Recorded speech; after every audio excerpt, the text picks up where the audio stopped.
గుండె నిండా కొండంత ఆశతో, కంటి నిండా కమ్మని కలలతో అత్తగారింటికొచ్చిన కోడల్ని అత్తగారు ఎలా చూసుకోవాలి? ఎంత బాగా ఆదరించాలి? అందరికీ నమస్కారం అండి. అత్తగారు, కోడలు ఇద్దరు రెండు భిన్న ధృవాలు. రెండు డిఫరెంట్ ఫ్యామిలీస్ నుండి వచ్చిన వాళ్ళు. అత్త ఒకప్పటి కోడలే,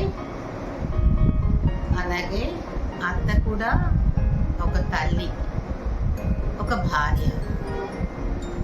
ఇప్పుడు కొత్తగా వచ్చిన అమ్మాయి వేరే ఫ్యామిలీ నుండి వచ్చింది. తను కూడా ఏంటంటే భర్తను నమ్మి వచ్చింది. భర్తతో పాటు ఆ కుటుంబ సభ్యులందరినీ కూడా తను తన మనస్సుకి అడాప్ట్ చేసుకోవాలి, అంటే దత్తత తీసుకోవాలి. అంటే పూర్తిగా అత్తగారు తల్లి అయిపోరు, అలాగే మామగారు తండ్రి అయిపోరు. కానీ అత్తగారు తల్లిలాగా మెలగాలి, మామగారు తండ్రిలాగా మెలగాలి. ఎందుకంటే ఆ అమ్మాయి తన వాళ్ళను వదిలి ఆ ఇంటికి వచ్చింది.